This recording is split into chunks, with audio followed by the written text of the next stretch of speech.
First of all, thank you for your interest in a rather unknown watch brand. This is a watch which would be considered to stem from a microbrand today, but to be fair, that term was not that common in the early 2000s, at least not to me.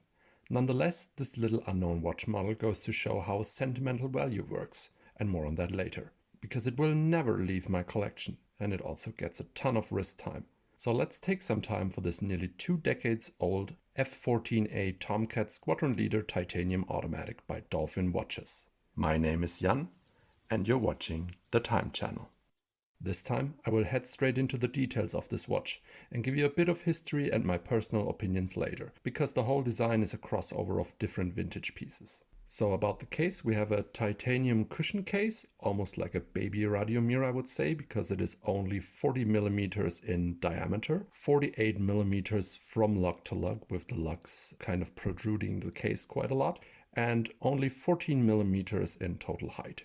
It has a mineral crystal on top, which is unfortunately after all those years a little bit scratched in my case. What dominates the design of this case is the large threaded and serrated, I would call it onion crown. And the watch, given its titanium case, is very light, coming in at only 66 grams with this aftermarket leather strap that I have it on. The original strap was a cuff watch band, or a so-called Bund strap, since the German Bundeswehr pilots were the first to famously wear these type of leather bands. I actually liked the look of the Bund strap, but the color was not for me, and it was also just so worn out after all these years. It has 22 millimeters lug width and tapers down to 20 millimeters here at this simple stainless steel pin buckle. And given the design of the whole watch, it is 50 meters water resistant in total. About the dial, it has a matte black dial and incorporates a lot of interesting aspects, I would say.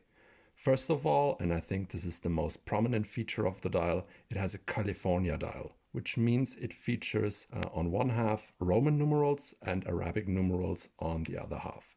Also, the 3, 6, and 9 are famously represented only by these horizontal bars, and the 12-hour index is a larger triangle. And as the greenish hue of the hour indexes enhanced gives away, it has also quite a bit of lume on them.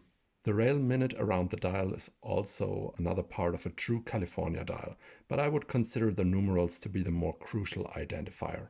The whole look of this watch is very prominent, and you probably already wondered or just knew of the famous siblings with this special dial. The look was patented in 1942 by Rolex, and it was therefore featured mostly on Rolex and Panerai watches, since Rolex used to produce the cases and movements for Panerai back then.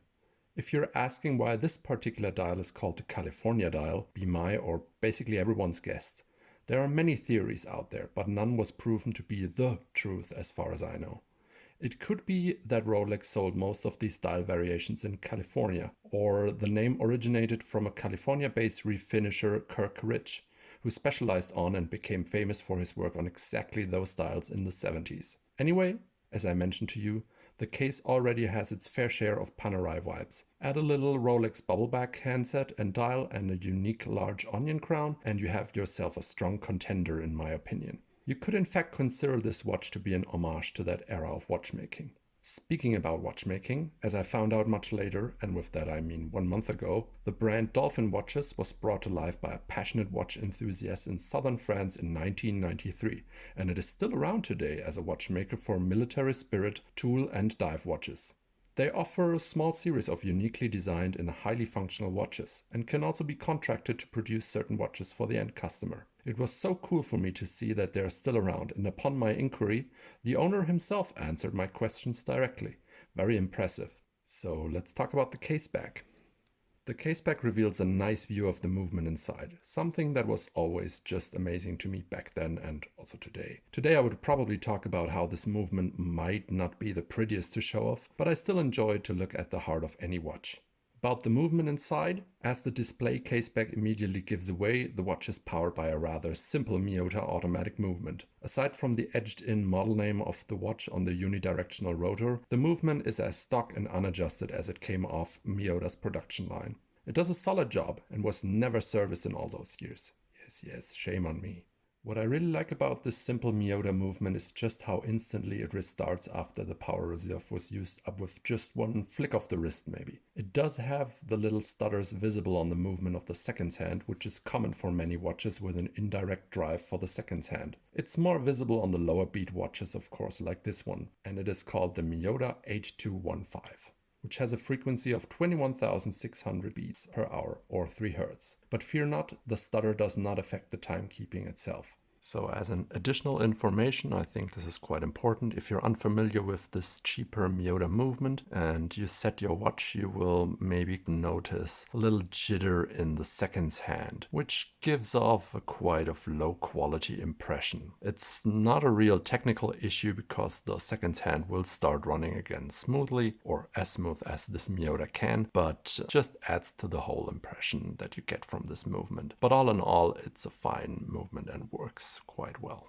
Well, the timekeeping itself isn't the most accurate, I have to say, so this Miyota only provides an accuracy of -20 to +40 seconds a day. It sits on 21 joules and has a fairly normal power reserve of 40 hours. There's no hacking, but there is a manual winding option. I cannot tell you a lot about the price, since this was a gift all those years ago, and that is also why this watch is so special to me. I guess it was around 200 euros or below maybe, since it was Miyota powered, and it was limited to 100 pieces, and it is not available anymore, or at least very rare, and I couldn't find one. This is the only watch where my two best watch collecting pals and I all have one piece of. Something which is quite unachievable with more higher priced watches, but provides a special and very personal significance to this unknown and fun little microbrand watch. So I hope you enjoyed this quick look at a very interesting, smaller, you could call it a microbrand watch from the early 2000s. Stay tuned for the next piece of my collection on the TiME channel.